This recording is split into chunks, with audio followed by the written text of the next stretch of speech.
교회와 신조 2022년 가을 세미나. 신조라는 말이 무슨 뜻일까 하고 생각을 좀 해봤어요. 그랬더니 그런 이야기가 어디에 나왔더라? 뭐 누가 그러더라고요. 내 신조 알지? 나는 말이야. 뭐 이런 사람하고는 절대로 얘기를 안 해. 뭐 이런 거 있잖아요.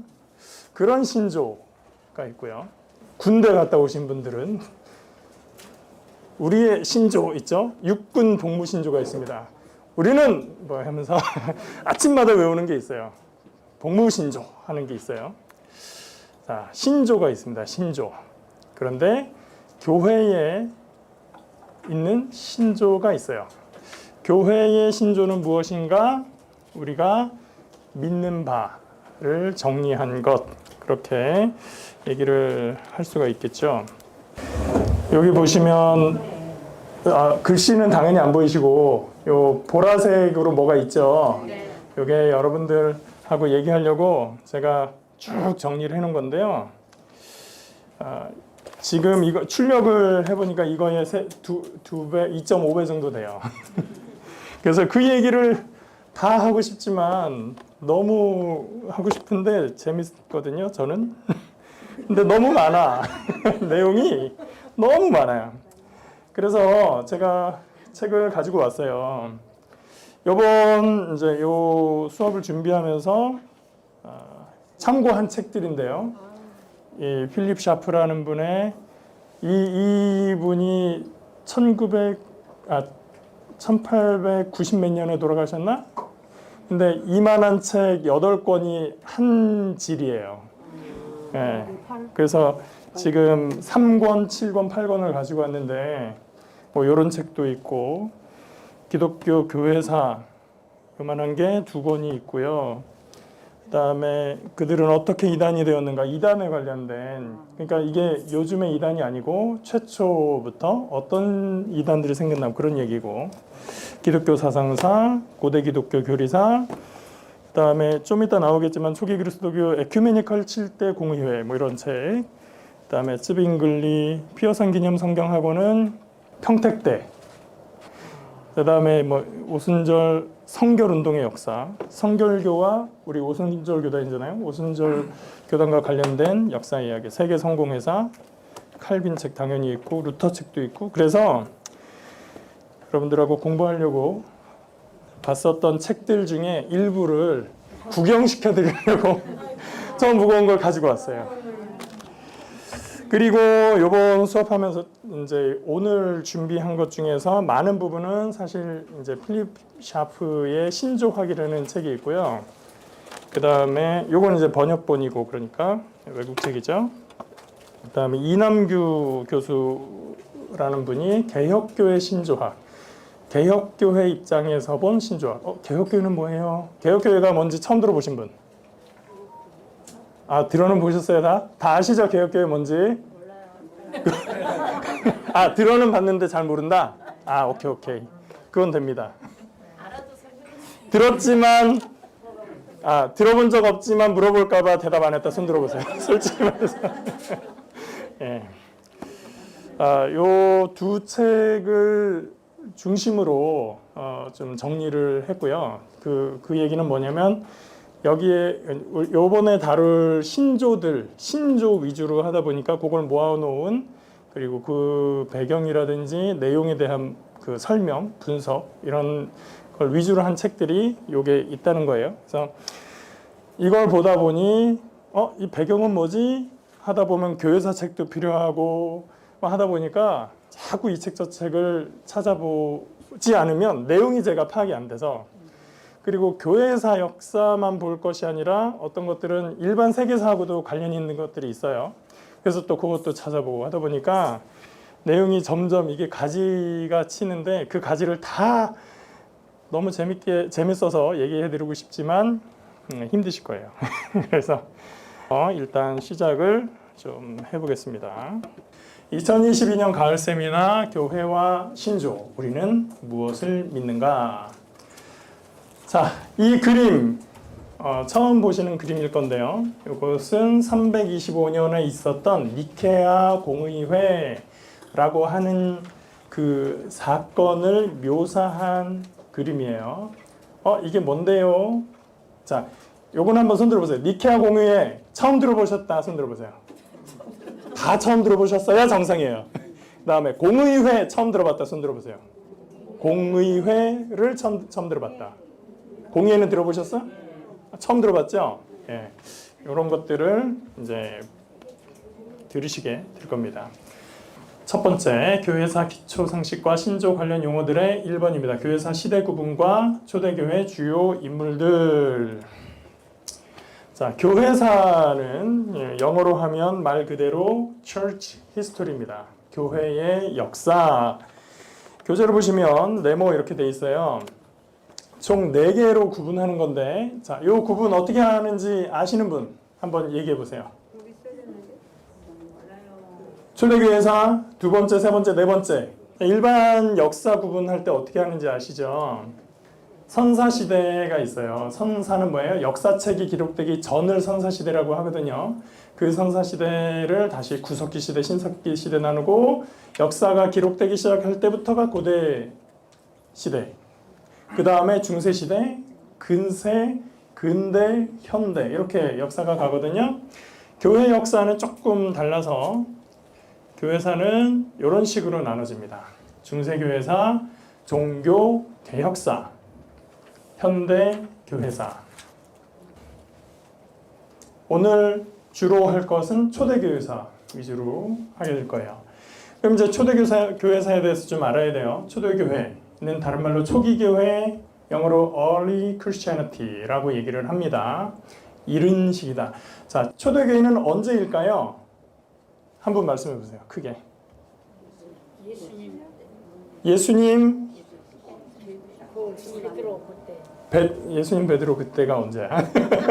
예수님 이제 부활하신 후에 이제 저기 예. 베드로 저 사도 요한 네네. 그때가 그러니까 예수님이 부활하시고 승천하신 다음에 성령님이 오셔서 베드로와 요한이 예루살렘에서 사역하고 막 3,000명 전도하고 이 시대, 그 시대 말씀하시는 거죠? 예. 다들 그때까지만이라고 생각을 하셔서 이 얘기를 하는 거예요. 초대교회는 아까 어떻게 나눴어요? 초대교회 다음에 중세교회였죠? 그러면 중세교회 전까지가 초대교회죠.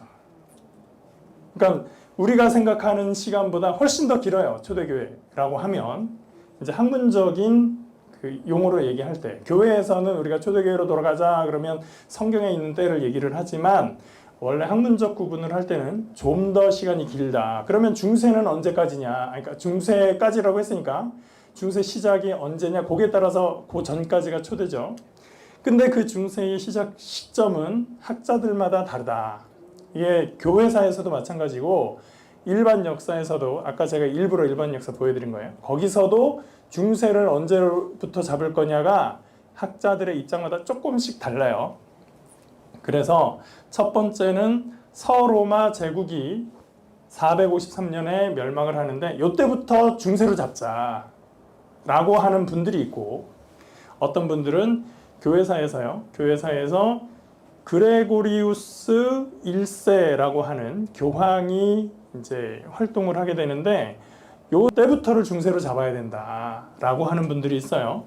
그 다음에 다른 기준으로 인해서 그 전후 비슷하긴 하지만 이제 영국이라든지 영국은 아니지만 아무튼 영국 잉글랜드 땅 또 다 독일 땅 이런 지역으로 복음이 막 전파되는 그 시기가 있는데 그때쯤부터 잡아야 된다라고 하는 분도 있어요. 그래서 기준은 여러 가지가 있지만 대체로 보면 450년 5세기 중반이죠. 그 다음에 이건 6세기 그러니까 6세기 말 요때쯤 어간 언제까지를 초대교회로 잡는구나 라고 생각을 하시면 돼요. 자, 그러면 원래 우리가 맨 처음에 얘기했던 초대교회라고 생각했던 그 파트는 뭐라고 하느냐? 학문적으로는 사도시대라고 얘기를 해요. 아포스톨릭 에이지.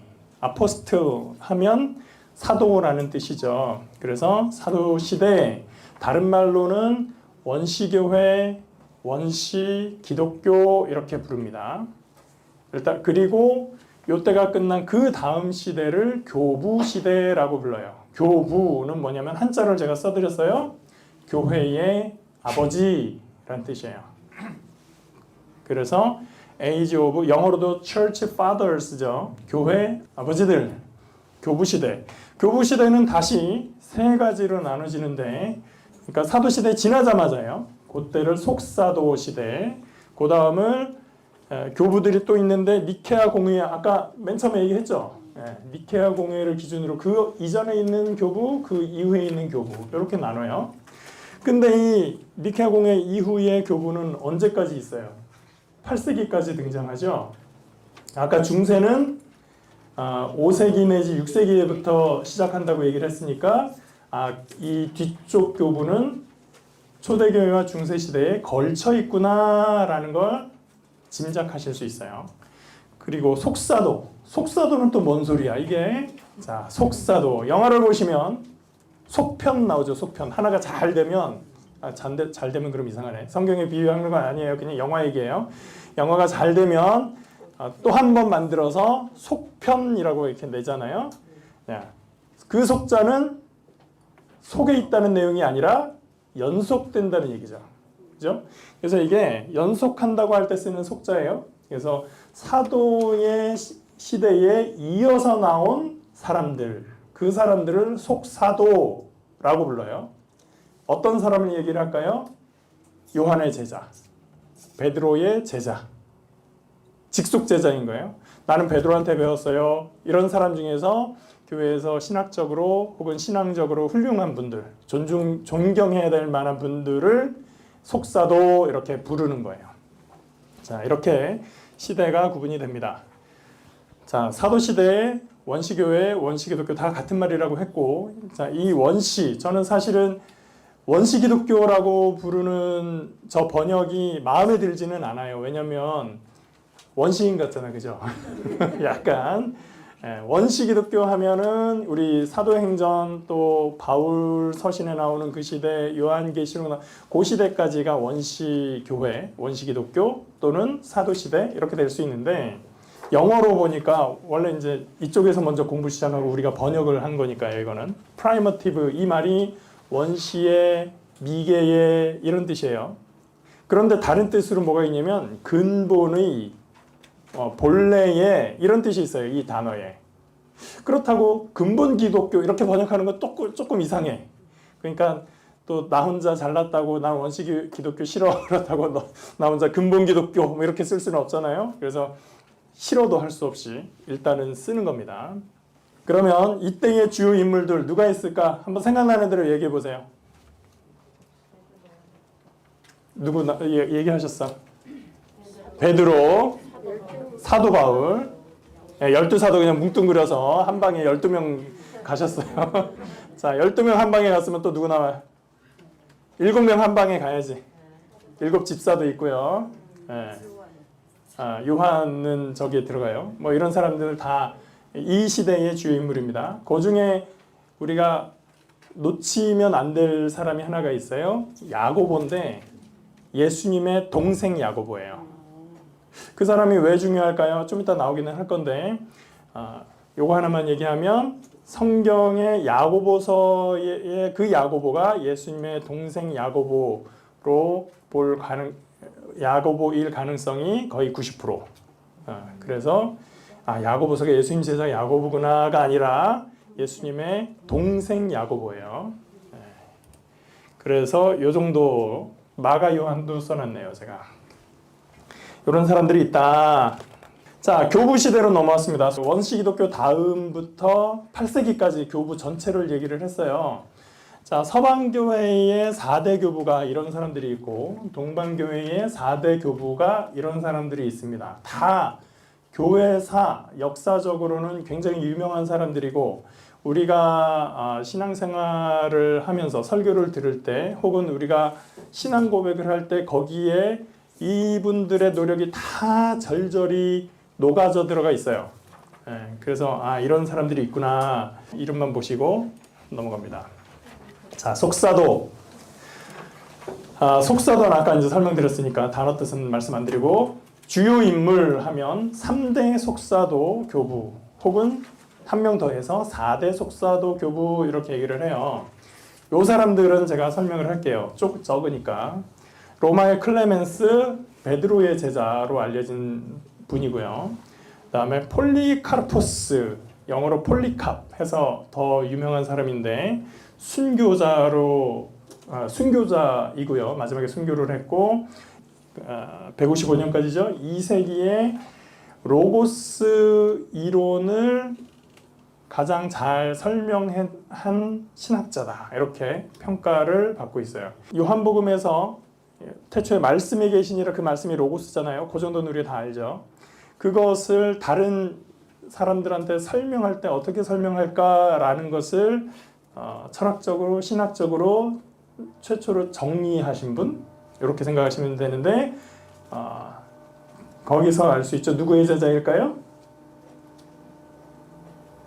금방 누구 얘기했잖아요. 요한복음 얘기했잖아요. 누구의 제자? 요한의 제자로 알려져 있습니다. 이그나티오스도 함께 요한에게서 배웠다라고 알려져 있고요. 이렇게 해서 3명이 사도들의, 12사도들의 직계 제자들, 이렇게 3명. 그러니까 다른 제자들도 또 가르쳐서 다른 사도들도 제자들을 만들었을 거예요. 근데 그 중에 신학적이나 어떤 업적으로 중요하게 남아있는 분들이 이 사람들이라서 이렇게 3대 교부 이런 걸 하는 거예요. 그 중에 하나 더 하면 이레나이오스는 폴리캅의 제자로 알려져 있습니다. 신학적으로도 이제 많은 기록들이 있지만 그런 게 있어요.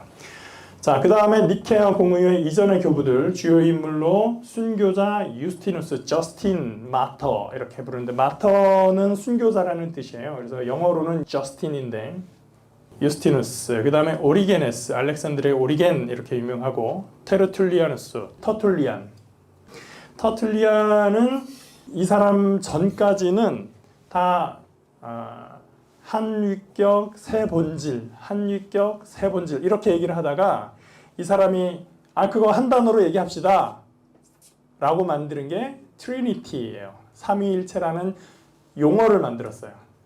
그래서 신학 용어를 이분이 라틴어로 983개인가를 만들었다고 해요. 그러니까 이 초대교회 이후에 신학적 논의를 하면서 이분이 만드는 용어를 가지고 신학 이야기를 하기 시작을 한 거예요. 그런 일을 한 사람입니다.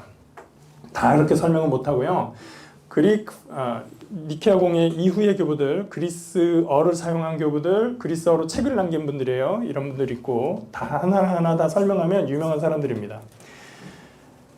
그 다음에 라틴 fathers, 라틴어를 사용하고 저술한 사람들. 그 다음에 시리아 fathers, 시리아어를 이용한 사람들. 그 다음에 사막 교부들, 이런 분들이 있어요. 거기까지 빠르게 한번 넘어왔습니다. 좀 전에 얘기하다가 동방교회, 서방교회라는 내용이 나왔어요.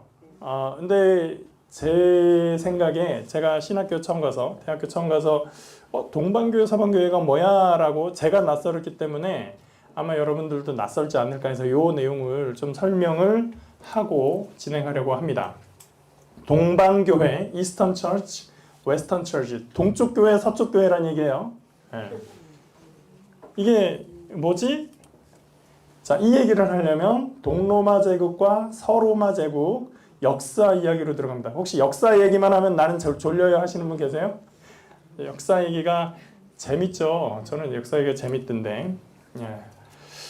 여기서부터 시작을 하겠습니다. 황제 디오클레티아누스. 이 사람이 사두 정치라는 걸 생각을 해요. 교재에 보면 제가 이 사람이 284년에 어쩌고 쭉 써놨는데 마지막 부분부터 얘기를 할 거예요. 그 앞으로 조금씩 갈 수도 있지만, 자, 사두 정치라는 건 뭐냐면 두 명의 정제가, 교재에다 제가 이거 써드렸죠. 두 명의 정제가 각각 부제를 두어 통치, 이렇게 말하면 이게 뭔 말인지 잘 몰라요. 자, 정제가 두 명이 있다는 얘기예요. 정제 뭐냐면 관리 책임자 사무실에 이런 거 붙어 있죠. 정부, 이 정부예요. 그러니까 황제가 두 명이에요. 그리고 그 황제가 부를 하나씩 둔 거예요. 그래서 부황제를 둔 거죠. 예를 들면. 그래서 정제가 둘이서 동쪽 서쪽을 하나씩 맡아요. 그리고 각각 부제를 하나씩 둬서 그걸 다시 나눠가지고 여기는 네가 맡아, 여기는 네가 맡아. 그러면 몇 개가 돼요? 4개가 되는 거예요. 그렇게 나눈다. 여기 보면 자기가 공동 황제 아우구스투스라고 했어요. 황제를 아우구스투스라고 했어요. 공동 황제가 자기가 됐어요. 그랬다가 그때의 공동 황제하고 싸워서 자기가 이기고 유일한 황제가 됐어요. 내가 혼자 왕이야. 그러다가 막시미아누스 자기 부하를 부제로 뒀어요. 부제를 이때는 카이사르라고 했어요. 카이사르 아우구스투스, 옛날에 듣던 이름이죠. 그거를 하나씩 직책으로 이름을 사용하기 시작을 한 거예요. 그래서 아우구스투스가 더 높은 사람, 카이사르가 그 아랫사람 이렇게 나눠서 막시미아누스 너 부제해. 그랬다가 이 막시미아누스를 너 정제로 아우구스투스로 올려줄게 라고 했어요. 그래서 황제가 둘이 됐죠. 그렇지만 둘이 너랑 나랑 동격이야 라고 했지만 누가 더 위에 있어요? 자기가 더 위에 있죠. 그죠? 이게 지금 그 얘기예요. 자, 동방은 디오클레티아누스, 그 다음에 서방은 막시미아누스가 정제, 아우구스투스로 되어 있어요. 자, 그 다음에 부제는 동방은 갈레리우스라는 사람을 세우고 서방은 콘스탄티우스 클로루스라는 사람을 세웠어요. 통치하는 곳은 이러이러한 곳, 중심지 수도라고 보시면 돼요. 수도, 니코메디아, 지금의 튀르키예의 이즈미트, 메디올라눔, 지금의 밀라노, 시리니움, 세르비아의 스람스카 미트로피카 라고 하는 것. 그 다음에 콘스탄티우스는 아우구스타 트레베로룸이라고 하는데 지금의 독일의 티리어라고 하는 도시예요.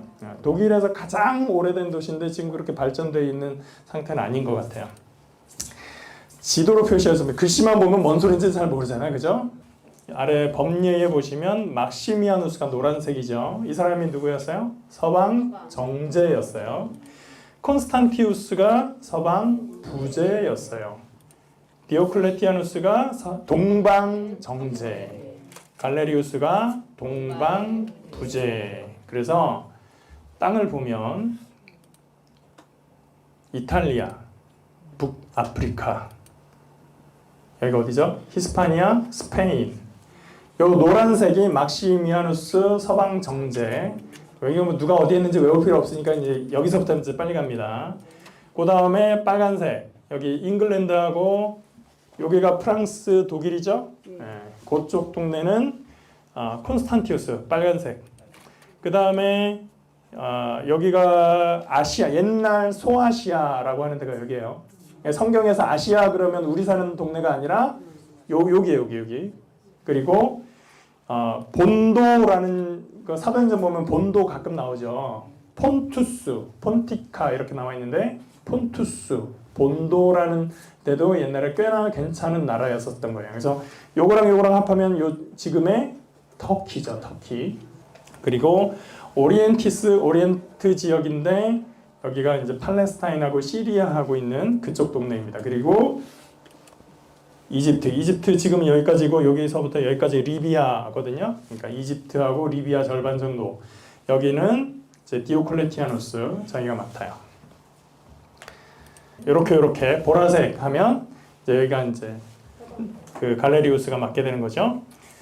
그래서 이 동쪽의 절반을 여기 이렇게 갈라가지고요. 이렇게 갈릴 수도 있고 이렇게 갈릴 수도 있고 별로 상관은 없어요. 왜냐면 경계가 이게 오늘 여기가 했어도 1, 2년 후면 계속 바뀌는 거니까. 그래서 이렇게 대략적으로 갈라가지고 이쪽은 동방, 저쪽은 서방 이렇게 부르는 거예요. 김서방 아니에요? 네. 이게 이제 동로마, 서로마가 되는 거예요. 그래서 아까 서로마 제국 멸망 이런 거 나왔잖아요. 로마가 동로마와 서로마로 행정적으로 처음 나뉘기 시작을 했고 그 전까지는 네가 동방 맡아 그래도 경계 나눠가지고 너는 요 땅 이런 식으로까지는 안 했거든요. 동방에 뭔 일이 있다 네가 동쪽 주로 네가 맡으니까 네가 가 뭐 이렇게 했었는데 요때 아예 행정적으로 딱 나눠버린 거예요. 그래서 나중에 동서로마가 갈라지는 발판을 마련한 사람이 디오클레티아누스였어요. 이렇게 한 이유는 뭘까요? 효과적으로 통치하기 위해서죠. 황제가 한 명일 때는 제국이 넓으니까 경계가 넓잖아요. 그러면 이쪽에서 전쟁이 나면 자기가 가야 되고 저쪽에서 전쟁이 나면 자기가 가야 되고 그러다가 누가 반란 일으키면 거기도 진압해야 되고 정신없잖아요. 그러니까 넷이 나눠서 나는 이쪽 맡을게 너는 거기 맡아 해가지고 대외적으로 내 안쪽으로 이렇게 잘 안정적으로 통치를 하려고 하다 보니 좀 시끄럽게 하는 사람들이 있어요. 기독교인들이 로마의 규칙을 잘 따르지 않는 거예요. 로마의 규칙은 뭐예요? 다신교거든요. 근데 이 친구들이 다신교를 인정을 안 해. 그리고 자꾸 자기들끼리 모여가지고 무슨 피를 먹고 막 이런데요. 그리고 막 무슨 뭐 결혼도 안 한 여자가 태어난 사람을 숭배하고 막 이런데요. 이상한 데거든. 그래서 디오클레티아누스가 로마의 박해자 10대 박해자가 있는데 그 중에 마지막 10번째 박해자가 됩니다. 기독교를 굉장히 탄압을 해요. 그 이유는 제국을 안정적으로 통치하기 위해서. 자, 여기서 4명이 지금 다스리고 있어요. 1번, 2번, 3번, 4번 중에서 가장 좋은 땅, 누가 봐도 나는 저기 갖고 싶어, 저기가 최고인 것 같아 라고 생각할 만한 땅이 어딜까요? 1번, 2번, 3번, 4번. 자, 1번 프랑스 땡. 땡 같이 2번. 1번 누구였어요? 가위바위보 하셔. 로마 있는데. 자, 로마 있는데. 네. 정답은 자기가 차지한 데가 제일 좋은 데지. 여기를 왜 가겠어요? 여기가 좋으니까 가지. 어? 내 아들들 주는 것도 아니고 부하들 주는데 부하들한테 주고 나는 제일 좋은 데로 가는 거예요. 자, 일단 상. 자, 이거 받으세요. 넘겨주세요. 자, 하루 경과입니다. 그 하루에 한 개씩 드시면 돼요. 자기가 이제 원래 이쪽에 있다가 자기가 동쪽으로 가잖아요. 재밌는 일을 하나 하는데요. 이번에는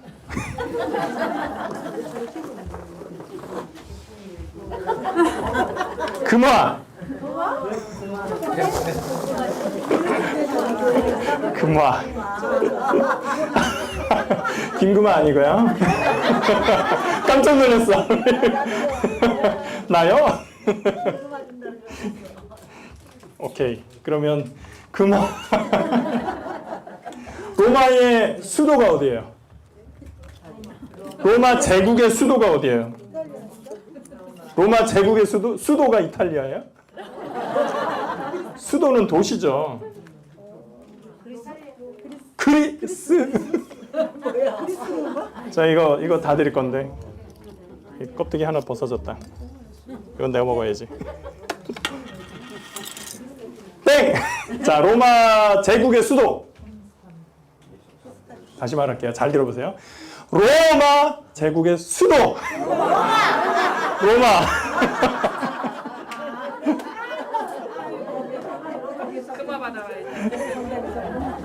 아니, 그렇게 어렵나?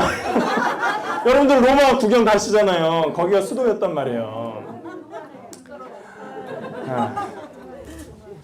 로마가 수도였어요. 여태까지 로마가 수도였어요. 그런데 뭘 하고 가냐면 수도를 메디올라눔이라는 동네로 옮기는데 그게 지금의 밀라노가 되는 거예요. 그러니까 밀라노가 이때부터 로마 제국의 수도로 뜨고, 물론 그 다음에도 다른 데 갔다가 또 왔다가 계속 왔다 갔다 하기는 해요. 그렇지만 이때부터 밀라노가 세계 역사에 떠오르게 되고, 자기는 동방으로 가면서 니코메디아라는 도시를 이쪽 동네의 수도로 삼아요. 니코메디아가 이유가 있어서 제가 이름을 말했어요. 자, 이게 어딜까요? 네, 밀라노입니다. 밀라노. 지금 밀라노로 가시면 밀라노 대성당이 있고요. 여기가 갤러리아. 여기 가면 우리나라 갤러리아 백화점 가면 딱 생각나는 느낌이 있죠? 여기가 그 갤러리아예요. 비토리오 임마누엘레 2세 갤러리아. 많아요. 명품점이. 자, 여기는 어딜까요? 산타 마리아 델레 그라치에. 뭔 소리인지 모르겠다.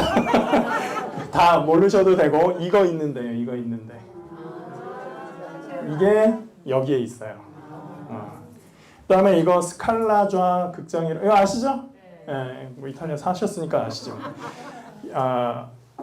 세계에서 가장 유명한 극장이라고 보시면 돼요. 이게 6층이죠. 관객석이 6층인데 이건 이제 관광 가서 들으시고 자 여기 밀라노 스테이션 중앙역 그다음에 밀라노 세계 패션 쇼가 있죠. 해마다 세계적인 디자이너들이 다 참석해서 하는 데가 밀라노에서 있어요. 그다음에 AC 밀란 축구팀이고 저는 이거는 요번에 몰랐는데 집에 와서 요거 공부하다가 알았는데 밀라노가 세계에서 가장 오래된 운하 도시라고 그러더라고요. 그래서 이거는 있는지도 몰랐고 가보지도 못했고 들어보지도 못했고 여기 와서 사진을 보고서 이게 뭐야? 밀라노 관광 찾더니 이게 사진이 있더라고요. 그래서 알게 됐어요.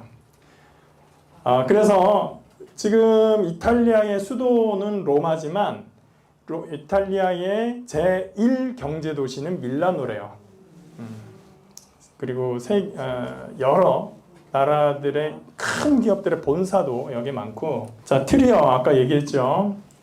밀라노, 시르미움, 니코메디아 여기가 이제 4개 로마의 4개 수도가 되는 거예요. 자, 293년에 사두정치 지금까지 얘기한 게 사두정치입니다. 그래서 제국을 분할 통치해요. 동로마와 서로마 중에 동쪽이 더 좋은 곳이다 라는 걸 알 수 있는 방법은 역사를 보면 알아요. 사도정치 시작하고 나서 100년 후에 제국이 동로마 서로마로 분열이 됩니다. 분열되자마자 80년 만에 서로마 제국이 멸망을 해요. 서로마 제국이 멸망한 다음에 거의 1000년 977년 동안 더 살아남아요. 동로마 제국이. 비잔티움 제국 들어보셨죠? 동로마 제국, 비잔티움 제국 1453년까지 이어지게 되는 거예요. 그만큼 동쪽이 훨씬 더 부유하고 풍요롭구나. 역사적으로도 보면 로마가 나오기 전까지는 어디가 제일 큰 힘센 제국이었어요? 페르시아죠. 페르시아. 헬라 제국이었죠. 그게 다 그 오리엔스라고 했었던 팔레스타인 이 동쪽이란 말이에요. 그 앞에 페르시아도 동쪽, 지금의 이란, 이라크. 그 앞에 바벨론, 거기도 동쪽. 그 다음에 수리아, 아수르, 거기도 시리아 저 위쪽이잖아요. 거기도 동쪽. 그러니까 여태까지는 역사 속에서 동쪽이 다 풍요롭고 부유했었단 말이에요. 근데 로마가 저 뒤에서 나와가지고 갑자기 바다에서 해전 잘하고 막 이러더니 이제 확장을 하기 시작을 한 거예요. 그러니까 자기들의 힘은 세졌지만 결국 좋은 땅은 동쪽이었던 거죠. 이렇게 생각을 하시고 그 다음에 이야기할 사람이 콘스탄티누스 1세입니다. 아까 앞에 표 4명 중에서 서방 부제로 나왔었던 사람 있죠. 자, 잉글랜드하고 프랑스, 독일 쪽 담당했던 그 사람의 아들이에요. 그 교재 보시면 305년까지 1차 사두체제가 진행이 되는데 갑자기 디오클레티아누스가 305년에 야 우리 이제 은퇴하자 라고 해서 막시미아누스가 은퇴를 하거든요. 나는 원하지 않았지만 동반 은퇴를 하니까 부제가 이제 다 정제로 올라와요. 그래서 콘스탄티우스가 정제가 됐는데 1년 후에 죽어요. 이 사람이. 그러면서 그때 이제 군인들이 불러가지고 이름 불러가지고 누구를 세우고 뭐 이런 걸 했었거든요. 이 사람이 정제로 올라갔다가 군인들이 콘스탄티누스 합시다 해가지고 정제 올라갔다가 딴 사람들은 이제 불만이 있잖아요. 거기 원래 내 자리인데 하던 사람들이 이제 막 얘기하고 그러다 보니까 교통 정리해가지고 그럼 나 부재 뭐 이런 식으로 이제 왔다 갔다 하는 과정이 있어요. 그러다 전쟁도 하고. 자, 콘스탄티누스에 대해서 아는 거 한번 얘기해 보실까요? 이것도 걸어야겠다. 자, 이거. 자, 겁니다. 콘스탄티누스에 대해서 아는 거. 컨닝하지 마시고. 그 써 있는 거 알아요.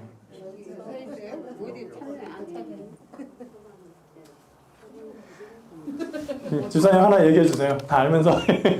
기독교 공인. 기독교 공인. 이 사람한테 제일 중요한 건 기독교 공인이에요. 기독교 공인을 하기 전에 여러분들 그런 얘기 누군지는 모르지만 그런 얘기를 들어보신 적이 있을까요? 누가 꿈꾸다가 예수님이 나타나서 무슨 표시 주니까 그거 가지고 전쟁하면 이길 거야 그래가지고 그 다음날 깃발에다가 달고 전쟁을 했더니 이겼다. 그 사람이 이 사람이거든요. 네. 312년에 막센티우스라는 사람하고 싸워서 밀비우스 다리에서 승리를 합니다. 요 때가 그 꿈을 꿨을 때예요. 꿈을 꾸고 전쟁에 갔더니 이겼다. 그래서 거기에 감동받아가지고 밀라노 칙령, 밀라노가 또 나오죠. 그래서 굳이 밀라노 아까 얘기를 한 거예요. 이때 이 사람이 밀라노로 가서 이제 서방의 수도로 가는 거죠. 거기 가서 밀라노 칙령을 공표를 합니다. 그때 동방정제였었던 리키니우스라는 사람하고 같이 합의를 해서 기독교 공인을 하죠. 또 싸워요 결국은. 그래서 324년에 승리합니다. 나 혼자 황제가 되는 거죠. 그리고 한 해 있다가 이 얘기 또 나왔어요. 325년에 니케아 공의회를 소집을 합니다. 저게 뭔데 자꾸 나올까? 그리고 또 하나 중요한 게 330년에 수도를 밀라노에 있다가 동부로 가려면은 아까 어디였어요? 니코메디아. 거기로 가야 되는데 거기 안에 콘스탄티노플이라는 곳으로 옮기게 돼요.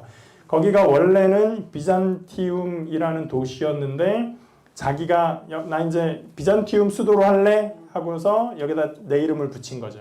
그래서 콘스탄티노스에다가 폴리스가 도시라는 뜻이에요. 콘스탄티노폴리스. 영어로는 콘스탄티노플, 지금의 이스탄불이 되는 거예요. 그래서 콘스탄티노플이 이때부터 제국이 멸망할 때까지 1453년까지 쭉 이어지게 되는 거죠. 콘스탄티노플 이거 왜 얘기하냐? 너무 중요한 도시라서 그래요. 이 도시를 얘기를 안 하면 얘기가 진행이 안 돼. 자, 초대교회 주요 도시들 다 아시죠? 사도행전에 나오는 이거 안 보고 한번 다시 얘기해 볼까요?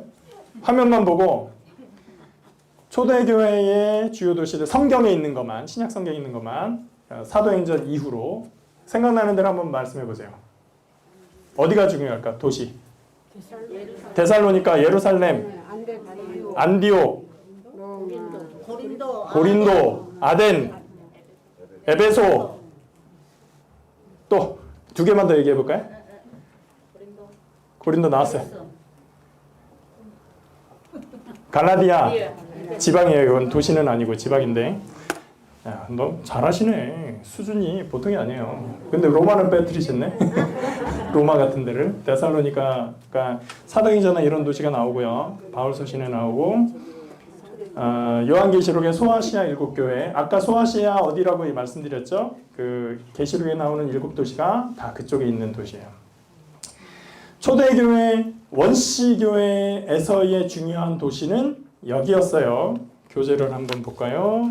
4페이지인데 초대교회 5대 중심 도시가 있습니다. 이때의 초대교회는 처음에 말씀드렸던 그 초대교회죠. 그죠? 자, 예루살렘, 안디옥, 알렉산드리아, 콘스탄티노플, 로마. 자, 원래는 이렇게 빼고요. 이제 교회니까 예루살렘은 껴준 거예요. 그 전에는 자, 콘스탄티노플은 방금 얘기했으니까 왜 중요한 도시인지는 이제 설명 안 해. 황제가 만드는 데니까 중요한 도시가 됐어요. 그죠? 로마 교회, 그죠? 베드로와 바울이 여기서 순교했다는 전설이 있는 로마, 중요하겠죠. 안디옥, 바울의 선교의 중심지, 거점, 그죠? 안디옥은 지난번 신구약 중간사 영상 혹시 열심히 들으셨으면 헬라 제국 때의 셀류코스 왕국에 2개 수도가 있는데 그 중에 하나예요. 그러니까 그때부터 굉장히 오래된 유명한 고대 도시였었던 거예요. 그러니까 사도 바울도 여기에서 활동을 한 게 지금으로 치면 한 뉴욕 같은 데 가서 활동을 한 거예요. 그다음에 알렉산드리아는 셀류코스 왕조가 안디옥을 세웠을 때 프톨레미 왕조는 알렉산드리아를 수도로 만들어서 여기다 알렉산드리아 도서관도 만들고 하면서 굉장히 유명했던 도시였던 거죠. 그러니까 다 쟁쟁한 고대 도시, 그다음에 현재 잘 나가는 도시. 거기에 교회니까 예수님 돌아가신데 예루살렘 껴서 이렇게 5개가 중요한 초대 교회의 중심 도시예요. 자, 이걸 왜 했냐? 왜 굳이 지도에다 표시를 했어야 하느냐? 아까 동로마 서로마 있죠. 교회도 여기에서 동방 서방이 갈리는 거예요. 자, 그러면 그 네모칸에다가 동방교회 서방교회 기록을 지금부터 쉬는 시간 하시고 기록합니다.